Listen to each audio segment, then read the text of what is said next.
Hello, I'm Alistair Charlton, Technology Reporter for the International Business Times UK. Today I'm here at Croydon Tech City to speak with co-founder Nigel Dias about how Britain's technology startup industry goes a lot further than just Tech City and East London.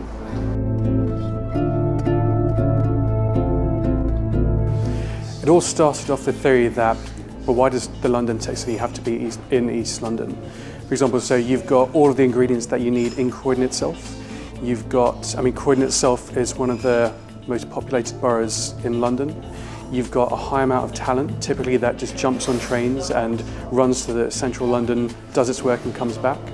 And it was all about proving, well, actually, you know what, we've got the people that you need to do this here. We've got all the elements and the ingredients, and let's just put that together and make up Croydon Tech City. So your position here then, do you want the government to be getting involved with this and doing a similar thing, or are you happy just to let things go on your own? Well, an interesting thing about Croydon Tech City is, so we're a very grassroots enterprise or initiative really, which is to say that there is no funding from the government or anything like that.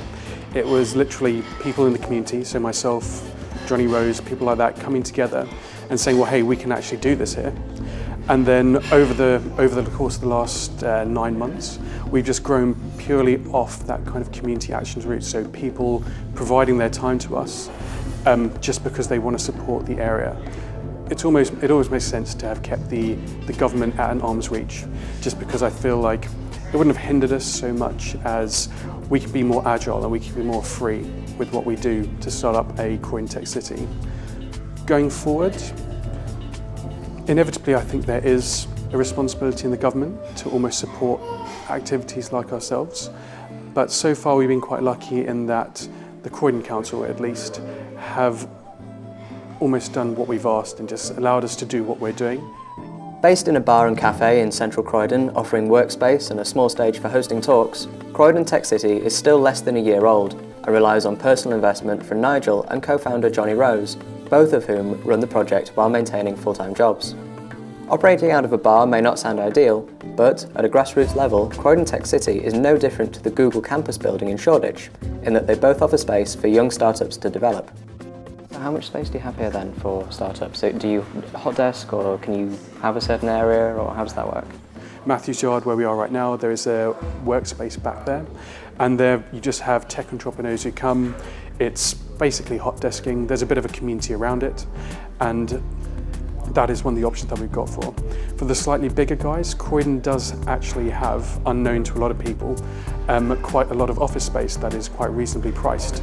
So we can almost push people in the direction of the right buildings. What makes Croydon Tech City different to London Tech City? It feels more like a community almost, doesn't it? Yeah, I'd say the community aspect is one of the most differentiating factors about us from East London. When you go to an East London event, regardless of whether it's on your Google campuses or wherever else it might be, I personally always feel like it's a room full of people who don't know each other.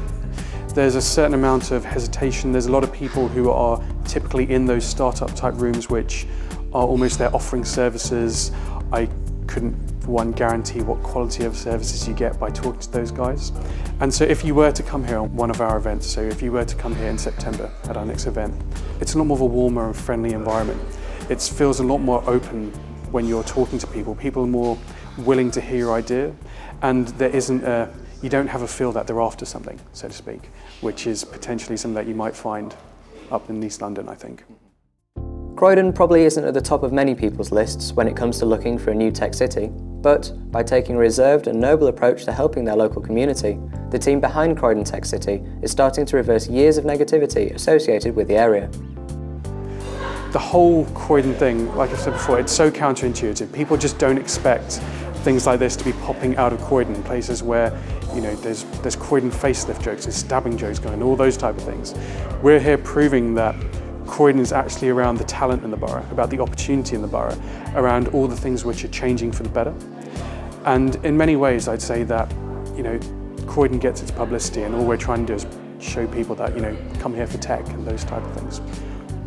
Croydon, in the same way that we're very community focused and we're community based, we are more about the supporting tech people, but we don't really have an agenda to push on with regards to, we're not trying to make money out of these people, so to speak. We're not for profit and things like that. At the moment, we're just about how do we encourage the seekers? How can we prove that this can work in Croydon?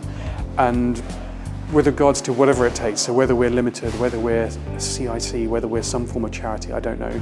But it's always going to be around what best supports the Croydon community and the most effective way of doing that, really. It's very noble of you. Is there a need for you to make money from this, or your business partners to make money from this? I don't know. A lot of people say that. I mean, like when Croydon Tech City started, like I said, it's just one of many positive things which are going on in Croydon, and there are a lot of things in Croydon which aren't for money. I don't know if you can claim that it was the riots just catalysed and kicked off a lot of them, but there is so much stuff if you look around Croydon which is just people saying, well, you know, we don't need somebody else to do this for us. You don't need the government to come and just mass fund this type of thing. With the right mentality, with the right community and the right support, with the right strategy as well, I suppose. You've got to have a bit of nous to do this type of thing, but there's no reason that you can't just make these things work.